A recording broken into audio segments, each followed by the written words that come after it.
कि मुझे ना कोई शादी करनी है, ना कोई परिवार बनाना है। मेरा पूरे देश के अंदर जो दबे कुचले लोग हैं वो मेरा अपना परिवार है।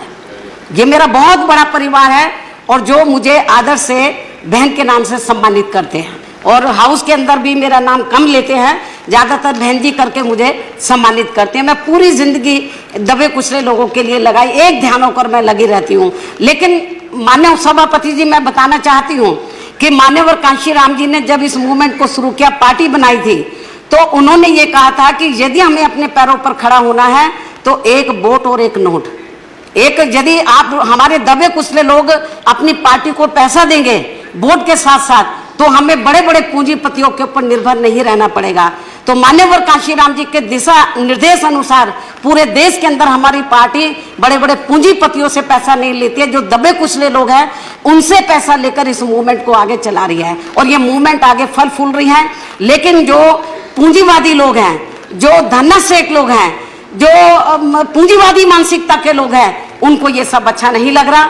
और खास तौर से उत्तर प्रदेश जो आबादी के हिसाब से देश का सबसे बड़ा प्रदेश है, और वहां पर जब उत्तर प्रदेश के लोग पार्टी का संगठन वहां भी चला रहे, पूरे देश के अंदर वो आर्थिक मदद देते हैं। और जब मेरा माननीय उपसभापति जी, मैं बताना चाहती हूँ, जब मेरा जन्मदिन होता है 15 जनवरी को, तो पूरे देश के अंदर तो बहुजन समाज पार्टी के लोग इसे आर्थिक दिवस के रूप में मनाते हैं।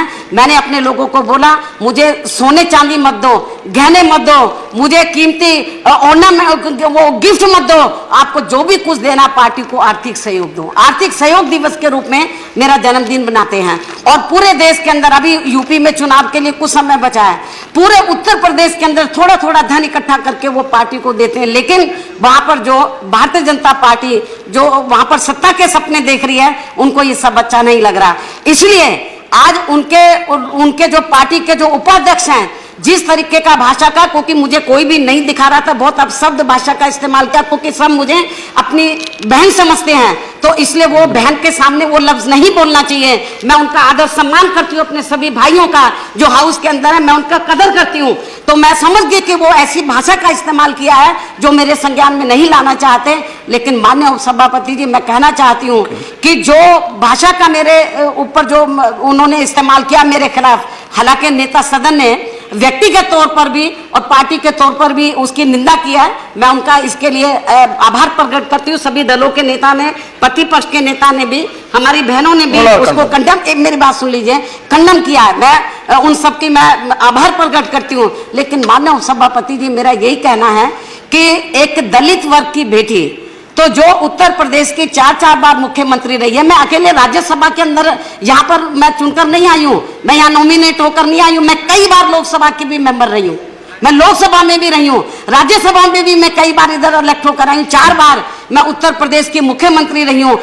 और मेरा अब तक का, जब से मैं राजनीति में आई हूँ, सभी दलों के लोग इधर बैठे हैं, नेता लोग, कोई भी ये बता दे, आज तक मैंने अपने भाषण में, चाहे विपक्ष के लोग बैठे हैं या सत्ता पक्ष के लोग बैठे हैं, किसी भी, चाहे छोटा नेता बड़ा नेता, मैंने किसी को भी अपशब्द नहीं बोला है। विचारों की लड़ाई होती है, मैं विचारधारा को लेकर तो मैं हमेशा तीखा प्रहार करती हूँ, वो को करना चाहिए हम वीकर सेक्शन के हित में। लेकिन मैंने किसी के भी ना कैरेक्टर के ऊपर, ना मैंने कोई व्यक्तिगत तौर के ऊपर मैंने कभी किसी के ऊपर हमला नहीं बोला, कभी किसी नेता को मैंने अपशब्द भाषा का इस्तेमाल नहीं किया है। पूरा हाउस इस बात से अवगत है, पूरा देश इस बात से अवगत है। मेरे को बहुत से लोग कहते हैं कि बहन जी आपके बारे में ये भाषा बोली है, आपको भी बोलना चाहिए। मैंने बोला नहीं, ये मेरा कैरेक्टर नहीं है। ये जो लोग इस किस्म की भाषा बोल रहे हैं, तो जिन्होंने, आज मैं आपको बताना चाह रही हूँ माननीय सभापति जी, बीजेपी के जिस उपाध्यक्ष ने जिस भाषा का इस्तेमाल किया है, तो उन्होंने मुझे नहीं बोला है, उसने अपनी बहन के बारे में बोला है, अपनी बेटी के बारे में बोला है, उसने मुझे नहीं बोला है, क्योंकि पूरा समाज मुझे अपनी बहन समझता है। और मैं बताना चाह रही हूँ, जिसने भी ये बोला है, उसने अपनी बेटी के बारे में बोला है, जो लोग मुझे नहीं बता रहे, अपनी बहन के बारे में बोला है। और ये जो उसने शब्द का इस्तेमाल किया है, तो पूरा देश मेरे ख्याल बीजेपी को कभी माफ नहीं करेगा। क्योंकि जो और दलित वर्ग के लोग, ये तो सोचना चाहिए था बीजेपी के उपाध्यक्ष को, एक तरफ गुजरात में आग लगी हुई है, अभी वहां पे मामला ठंडा नहीं हुआ है, दलित वर्ग के लोग कितने दुखी हैं, किस तरीके से उनका उत्पीड़न किया गया गुजरात के अंदर। और इतना नहीं, मुझे तो लग रहा था जब केंद्र में, एक मिनट, जब बीजेपी के नेतृत्व में सरकार बनी थी, जब इस सरकार के एक मंत्री ने कहा था कि दलितों को जानवरों की संज्ञा तक दे दी थी, उनको कुत्तों तक कह दिया था, लेकिन इस सरकार ने उस मंत्री को नहीं हटाया, मंत्री आज तक भी बना हुआ है। तो tomorrow we are having discussion on that. Bharatiya Janata party और उनकी सरकार को ये Tomorrow we have discussion on that. एक minute, We are discussing that tomorrow. आगे बढ़ना है, आप लोगों को दलितों का मान सम्मान का ध्यान रखना है। Okay. तो मैं समझती हूँ कि इस किस्म के लोगों के ऊपर आपको लगाम लगानी चाहिए। और बीजेपी के उपाध्यक्ष ने तो कुमारी जी भाषा बोली है, उसने मुझे नहीं कुमारी बोला जी है, अपनी बेटी को बोला, अपनी माँ को बोला है, ओके कुमारी जी, मैं समझती हूँ कि ओके प्लीज, ना प्लीज कुमारी जी, ठीक है, अभी बैठिए, अभी बैठिए, tomorrow we will discuss. Bharatiya Janata party Tomorrow Dalit issue we are discussing. कि जैसा अभी ठीक है, हाउस के सभी मान्य नेताओं ने ये कहा है कि निंदा प्रस्ताव उसको, मेरे ख्याल उसको एक्सेप्ट करना चाहिए। everybody has come up. मेरे ख्याल ये Okay. ठीक नहीं है। और आज उन्होंने मुझे बोला है, हमारी और बहन बेटियां हैं, उनके बारे में बोलेंगे। दलित का सवाल नहीं है।